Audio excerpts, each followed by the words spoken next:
आत्माराम। वेदों ग्राम में महादेव सोनार एक सुविख्यात आदमी था। वह अपने सायबान में प्रातः से संध्या तक अंगीठी के सामने बैठा हुआ खटखट किया करता था। ये ध्वनि लगातार सुनने के लोग इतने अभ्यस्त हो गए थे कि जब किसी कारण से वो बंद हो जाती तो जान पड़ता था कोई चीज गायब हो गई। वह नित्य प्रति एक बार प्रातःकाल तोते का पिंजरा लिए कोई भजन गाता हुआ तालाब की ओर जाता था। उस धुंधले प्रकाश में उसका जर्ज शरीर, पोपला मुंह और झुकी हुई कमर देखकर किसी अपरिचित मनुष्य को उसके पिशाच होने का भ्रम हो सकता था। ज्यों ही लोगों के कानों में आवाज आती, सत गुरुदत्त शिवदत्त दाता, लोग समझ जाते कि भोर हो गई। महादेव का पारिवारिक जीवन सुखमय न था।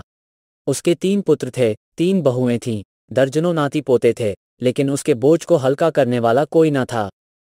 लड़के कहते, जब तक दादा जीते हैं हम जीवन का आनंद भोग लें, फिर तो ये ढोल गले पड़ेगी ही। बेचारे महादेव को कभी कभी निराहार ही रहना पड़ता। भोजन के समय उसके घर में साम्यवाद का ऐसा गगनभेदी निर्घोष होता कि वो भूखा ही उठाता और नारियल का हुक्का पीता हुआ सो जाता। उनका व्यावसायिक जीवन और भी अशांतिकारक था। यद्यपि वह अपने काम में निपुण था, उसकी खटाई औरों से कहीं ज्यादा शुद्धिकारक और उसकी रासायनिक क्रियाएं कहीं ज्यादा कष्टसाध्य थीं, तथापि उसे आए दिन शक्की और धैर्य शून्य प्राणियों के अपशब्द सुनने पड़ते थे, पर महादेव अविचलित गांभीर्य से सिर झुकाए सब कुछ सुना करता था। ज्यों ही यह कलह शांत होता, वह अपने तोते की ओर देखकर पुकार उठता, सत गुरुदत्त शिवदत्त दाता। इस मंत्र को जपते ही उसके चित्त को पूर्ण शांति प्राप्त हो जाती थी। एक दिन संयोगवश किसी लड़के ने पिंजरे का द्वार खोल दिया। तोता उड़ गया। महादेव ने सिर उठाकर जो पिंजरे की ओर देखा तो उसका कलेजा सन से हो गया। तोता कहाँ गया? उसने फिर पिंजरे को देखा, तोता गायब था। महादेव घबराकर उठा और इधर उधर खपरेलों पर निगाह दौड़ाने लगा। उसे संसार में कोई वस्तु प्यारी थी तो वो यही तोता। लड़के बालों, नाती पोतों से उसका जी भर गया था। लड़कों की चुलबुल से उसके काम में विघ्न पड़ता था। बेटों से उसे प्रेम न था, इसलिए नहीं कि वे निकम्मे थे, बल्कि इसलिए कि उनके कारण वह अपने आनंददायी कुल्हाड़ों की नियमित संख्या से वंचित रह जाता था। पड़ोसियों से उसे चिढ़ थी, इसलिए कि वे अंगीठी से आग निकाल ले जाते थे। इन समस्त विघ्न बाधाओं से उसके लिए कोई पनाह थी तो वो यही तोता था। इससे उसे किसी प्रकार का कष्ट न होता था। वो अब उस अवस्था में था जब मनुष्य को शांति भोग के सिवा और कोई इच्छा नहीं रहती। तोता एक खपरेल पर बैठा था। महादेव ने पिंजरा उतार लिया और उसे दिखाकर कहने लगा, सत गुरुदत्त शिवदत्त दाता। लेकिन गांव और घर के लड़के एकत्र होकर चिल्लाने और तालियां बजाने लगे। ऊपर से कौओं ने कांव कांव की रट लगाई। तोता और गांव से बाहर निकलकर एक पेड़ पर जा बैठा। महादेव खाली पिंजरा लिए उसके पीछे दौड़ा सो दौड़ा। लोगों को उसकी द्रुतिगामिता पर अचंभा हो रहा था। मोह की इससे सुंदर, इससे सजीव, इससे भाव में कल्पना नहीं की जा सकती। दोपहर हो गई थी। किसान लोग खेतों से चले आ रहे थे। उन्हें विनोद का अच्छा अवसर मिला। महादेव को चिढ़ाने में सभी को मजा आता था। किसी ने कंकड़ फेंके, किसी ने तालियां बजाईं। तोता फिर उड़ा और वहां से दूर आम के बाग में एक पेड़ की फुंगी पर जा बैठा। महादेव फिर खाली पिंजरा लिए मेंढक की भांति उचकता चला। बाग में पहुंचा तो पैर के तलुओं से आग निकल रही थी, सिर चक्कर खा रहा था। जब जरा सावधान हुआ तो फिर पिंजरा उठाकर कहने लगे, सत गुरुदत्त शिवदत्त दाता। तोता फुंगी से उतरकर नीचे की एक डाल पर आ बैठा, किंतु महादेव की ओर सशंक नेत्रों से ताक रहा था। महादेव ने समझा, डर रहा है। वो पिंजरे को छोड़कर आप एक दूसरे पेड़ की आड़ में छिप गया। तोते ने चारों ओर गौर से देखा, निश्शंक हो गया, उतरा और आकर पिंजरे के ऊपर बैठ गया। महादेव का हृदय उछलने लगा। सत गुरुदत्त शिवदत्त दाता का मंत्र जपता हुआ धीरे धीरे तोते के समीप आया और लपका कि तोते को पकड़ लें, किंतु तोता हाथ न आया। फिर पेड़ पर जा आ बैठा। शाम तक यही हाल रहा। तोता कभी इस डाल पर जाता, कभी उस डाल पर, कभी पिंजरे पर आ बैठता, कभी पिंजरे के द्वार पर बैठ अपने दाना पानी की प्यालियों को देखता और फिर उड़ जाता। बुढ़ा अगर मूर्तिमान मोह था तो तोता मूर्तिमयी माया। यहां तक कि शाम हो गई। माया और मोह का ये संग्राम अंधकार में विलीन हो गया। रात हो गई। चारों ओर निबिड़ अंधकार छा गया। तोता न जाने पत्तों में कहाँ छिपा बैठा था। महादेव जानता था कि रात को तोता कहीं उड़कर नहीं जा सकता और न पिंजरे ही में आ सकता है, फिर भी वो उस जगह से हिलने का नाम न लेता था। आज उसने दिन भर कुछ नहीं खाया। रात के भोजन का समय भी निकल गया। पानी की बूंद भी उसके कंठ में न गई, लेकिन उसे न भूख थी न प्यास। तोते के बिना उसे अपना जीवन निस्सार, शुष्क और सूना जान पड़ता था। वो दिन रात काम करता था, इसलिए कि वह उसकी अंतःप्रेरणा थी। जीवन के और काम इसलिए करता था कि आदत थी। इन कामों में उसे अपनी सजीवता का लेश मात्र भी ज्ञान न होता था। तोता ही वो वस्तु था जो उसे चेतना की याद दिलाता था। उसका हाथ से जाना जीव का देह त्याग करना था। महादेव दिन भर का भूख प्यासा, थका मांदा रह रहकर झपकियां ले लेता था, किंतु एक क्षण में फिर चौंक कर आंखें खोल देता और उस विस्तृत अंधकार में उसकी आवाज सुनाई देती, सत गुरुदत्त शिवदत्त दाता। आधी रात गुजर गई थी। सहसा वो कोई आहट पाकर चौंका।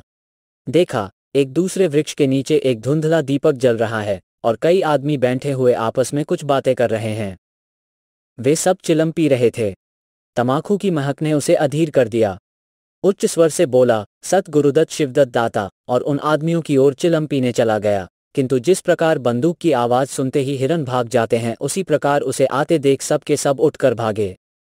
कोई इधर गया, कोई उधर। महादेव चिल्लाने लगा, ठहरो ठहरो। एकाएक उसे ध्यान आ गया, ये सब चोर हैं। वह जोर से चिल्ला उठा, चोर चोर, पकड़ो पकड़ो। चोर ने पीछे फिरकर न देखा।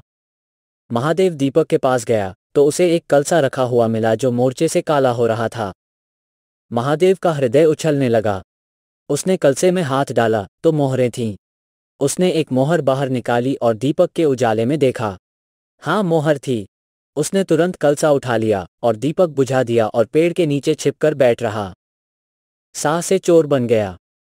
उसे फिर शंका हुई, ऐसा न हो चोर लौट आवें और मुझे अकेला देखकर मोहरें छीन लें। उसने कुछ मोहरें कमर में बांधी, फिर एक सूखी लकड़ी से जमीन की मिट्टी हटाकर कई गड्ढे बनाए, उन्हें मोहरों से भरकर मिट्टी से ढंक दिया। महादेव के अंतर्नेत्रों के सामने अब एक दूसरा जगत था, चिंताओं और कल्पना से परिपूर्ण। यद्यपि अभी कोष के हाथ से निकल जाने का भय था, पर अभिलाषाओं ने अपना काम शुरू कर दिया। एक पक्का मकान बन गया, सराफे की एक भारी दुकान खुल गई, निज संबंधियों से फिर नाता जुड़ गया, विलास की सामग्रियां एकत्रित हो गईं। तब तीर्थ यात्रा करने चले और वहां से लौटकर बड़े समारोह से यज्ञ ब्रह्मभोज हुआ। इसके पश्चात एक शिवालय और कुआं बन गया, एक बाग भी लग गया और वो नित्य प्रति कथा पुराण सुनने लगा। साधु संतों का आदर सत्कार होने लगा। अकस्मात उसे ध्यान आया, कहीं चोर आ जाया तो मैं भागूंगा क्यों कर। उसने परीक्षा करने के लिए कलसा उठाया और 200 पग तक बेतहाशा भागा हुआ चला गया। जान पड़ता था उसके पैरों में पर लग गए हैं। चिंता शांत हो गई। इन्हीं कल्पनाओं में रात व्यतीत हो गई। उषा का आगमन हुआ, हवा जगी, चिड़ियां गाने लगीं। सहसा महादेव के कानों में आवाज आई, सत गुरुदत्त शिवदत्त दाता। राम के चरण में चित लागा। ये बोल सदैव महादेव की जिह्वा पर रहता था। दिन में सहस्त्रों ही बार ये शब्द उसके मुंह से निकलते थे, पर उनका धार्मिक भाव कभी भी उसके अंतःकरण को स्पर्श न करता था। जैसे किसी बाजे से राग निकलता है, उसी प्रकार उसके मुंह से यह बोल निकलता था, निरर्थक और प्रभाव शून्य। तब उसका हृदय रूपी वृक्ष पत्र पल्लव विहीन था। यह निर्मल वायु उसे गुंजरित न कर सकती थी, पर अब उस वृक्ष में कोपलें और शाखाएं निकल आई थीं। इन वायु प्रवाह से झूम उठा, गुंजित हो गया। अरुणोदय का समय था। प्रकृति एक अनुरागमय प्रकाश में डूबी हुई थी। उसी समय तो पैरों को जोड़े हुए ऊंची डाल से उतरा, जैसे आकाश से कोई तारा टूटे और आकर पिंजड़े में बैठ गया। महादेव प्रफुल्लित होकर दौड़ा और पिंजड़े को उठाकर बोला, आओ आत्माराम, तुमने कष्ट तो बहुत दिया, पर मेरा जीवन भी सफल कर दिया। अब तुम्हें चांदी के पिंजड़े में रखूंगा और सोने से मढ़ दूंगा। उसके रोम रोम से परमात्मा के गुणानुवाद की ध्वनि निकलने लगी। प्रभु, तुम कितने दयावान हो। ये तुम्हारा असीम वात्सल्य है, नहीं तो मुझ पापी पतित प्राणी कब इस कृपा के योग्य था। इस पवित्र भावों से आत्मा विह्वल हो गई। वो अनुरक्त होकर कह उठा, सत गुरुदत्त शिवदत्त दाता। राम के चरण में चित लागा। उसने एक हाथ में पिंजड़ा लटकाया, बगल में कलसा दबाया और घर चला। महादेव घर पहुंचा तो अभी कुछ अंधेरा था। रास्ते में एक कुत्ते के सिवा और किसी से भेंट न हुई, और कुत्ते को मोहरों से विशेष प्रेम नहीं होता। उसने कलसे को एक नाद में छिपा दिया और उसे कोयले से अच्छी तरह ढंक कर अपनी कोठरी में रखाया। जब दिन निकल आया तो वो सीधे पुरोहित के घर पहुंचा।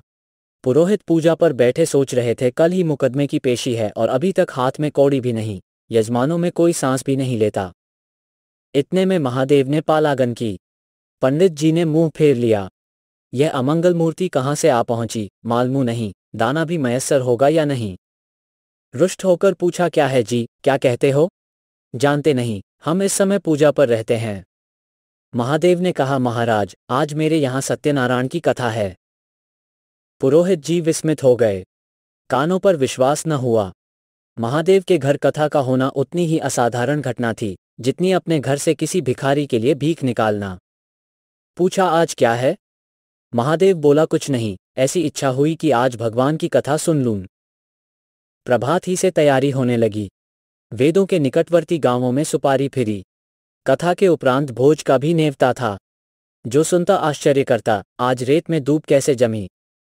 संध्या समय जब सब लोग जमा हो और पंडित जी अपने सिंहासन पर विराजमान हुए, तो महादेव खड़ा होकर उच्च स्वर में बोला, भाइयों, मेरी सारी उम्र छल कपट में कट गई। मैंने न जाने कितने आदमियों को दगा दी, कितने खरे को खोटा किया, पर अब भगवान ने मुझ पर दया की है। वो मेरे मुंह की कालिक को मिटाना चाहते हैं। मैं आप सब भाइयों से ललकार कर कहता हूं कि जिसका मेरे जिम्मे जो कुछ निकलता हो, जिसकी जमा मैंने मार ली हो, जिसके चोखे माल का खोटा कर दिया हो, वह आकर अपनी एक एक कौड़ी चुका ले। अगर कोई यहाँ न आ सका हो तो आप लोग उससे जाकर कह दीजिए, कल से 1 महीने तक जब जी चाहे आए और अपना हिसाब चुकता कर ले। गवाही साखी का काम नहीं। सब लोग सन्नाटे में आ गए। कोई मार्मिक भाव से सिर हिलाकर बोला, हम कहते न थे। किसी ने अविश्वास से कहा, क्या खाकर भरेगा, हजारों का टोटल हो जाएगा। एक ठाकुर ने ठठोली की, और जो लोग सुरधाम चले गए? महादेव ने उत्तर दिया, उसके घर वाले तो होंगे। किंतु इस समय लोगों को वसूली की इतनी इच्छा न थी जितनी यह जानने की कि इसे इतना धन मिल कहाँ से गया। किसी को महादेव के पास आने का साहस न हुआ। देहात के आदमी थे, गड़े मुर्दे उखाड़ना क्या जाने। फिर प्रायः लोगों को याद भी न था कि उन्हें महादेव से क्या पाना है, और ऐसे पवित्र अवसर पर भूल चूक हो जाने का भय उनका मुंह बंद किए हुए था। सबसे बड़ी बात यह थी कि महादेव की साधुता ने उन्हें वशीभूत कर लिया था। अचानक पुरोहित जी बोले, तुम्हें याद है, मैंने एक कंठा बनाने के लिए सोना दिया था, तुमने कई माशे तौल में उड़ा दिए थे। महादेव, हाँ याद हैं। आपका कितना नुकसान हुआ होगा? पुरोहित, 50 रुपये से कम न होगा। महादेव ने कमर से 2 मोहरें निकाली और पुरोहित जी के सामने रख दी। पुरोहित जी की लोलुपता पर टीकाएं होने लगीं। ये बेईमानी है, बहुत हो तो 2-4 रुपये का नुकसान हुआ होगा। बेचारे से 50 रुपये ऐंठ लिए। नारायण का भी डर नहीं। बनने को पंडित, पर नियत ऐसी खराब। राम राम। लोगों को महादेव पर एक श्रद्धा सी हो गई। 1 घंटा बीत गया पर उन सहस्त्रों मनुष्यों में से एक भी खड़ा न हुआ। तब महादेव ने फिर कहा, मालूम होता है आप लोग अपना अपना हिसाब भूल गए हैं, इसलिए आज कथा होने दीजिए। मैं 1 महीने तक आपकी राह देखूंगा। इसके पीछे तीर्थ यात्रा करने चला जाऊंगा। आप सब भाइयों से मेरी विनती है कि आप मेरा उद्धार करें। 1 महीने तक महादेव लेनदारों की राह देखता रहा। रात को चोरों के भय से नींद न आती। अब वो कोई काम न करता। शराब का चस्का भी छूटा। साधु अभ्यागत जो द्वार पर आ जाते, उनका यथायोग्य सत्कार करता। दूर दूर उसका सुयश फैल गया। यहाँ तक कि महीना पूरा हो गया और एक आदमी भी हिसाब लेने न आया। अब महादेव को ज्ञान हुआ कि संसार में कितना धर्म, कितना सद्व्यवहार है। अब उसे मालूम हुआ कि संसार बुरों के लिए बुरा है और अच्छे के लिए अच्छा। इस घटना को हुए 50 वर्ष बीत चुके थे। आप वेदों जाइए तो दूर ही से एक सुनहला कलश दिखाई देता है। वह ठाकुर द्वारे का कलश है। उससे मिला हुआ एक पक्का तालाब है जिसमें खूब कमल खिले रहते हैं। उसकी मछलियां कोई नहीं पकड़ता। तालाब के किनारे एक विशाल समाधि है। यही आत्माराम का स्मृति चिन्ह है। उसके संबंध में विभिन्न किंवदंतियां प्रचलित हैं। कोई कहता है वह रत्नर्जित पिंजरा स्वर्ग को चला गया, कोई कहता वह सतगुरुदत्त कहता हुआ अंतर्ध्यान हो गया, पर यथार्थ यह है कि उस पक्षी रूपी चंद्र को किसी बिल्ली रूपी राहु ने ग्रस लिया। लोग कहते हैं आधी रात को अभी तक तालाब के किनारे आवाज आती है। सतगुरुदत्त शिवदत्त दाता। राम के चरण में चित लागा। महादेव के विषय में भी कितनी ही जनश्रुतियां हैं। उनमें सबसे मान्य यह है कि आत्माराम के समाधिस्थ होने के बाद वो कई सन्यासियों के साथ हिमालय चला गया और वहां से लौटकर न आया। उसका नाम आत्माराम प्रसिद्ध हो गया। यह कहानी अब यहीं समाप्त होती है। इस कहानी को हिंदी के प्रसिद्ध लेखक प्रेमचंद ने लगभग 100 वर्ष पहले लिखा था हमें यह जानने की उत्सुकता है कि यह कहानी आपको कैसी लगी।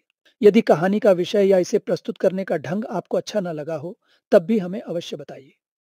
साथ ही यह भी बताइए कि आपको किस प्रकार की कहानियाँ अच्छी लगती हैं। हम आपकी पसंद की कहानियों को यहाँ लाने का प्रयास अवश्य करेंगे। अच्छी कहानी को अपने मित्रों को बताने का अपना ही आनंद होता है। कभी-कभी ऐसा भी होता है कि कोई मनचाही वीडियो देखने के 1-2 दिन बाद हम उसे पुनः देखना चाहते हैं, लेकिन वह आसानी से ढूँढे नहीं मिलता। यदि आपके साथ भी ऐसा होता है, तो सदस्य बनकर इस समस्या से बचा जा सकता है। भविष्य में पुनः मिलने के लिए इस बार विदा लेते हैं। तब तक के लिए नमस्कार।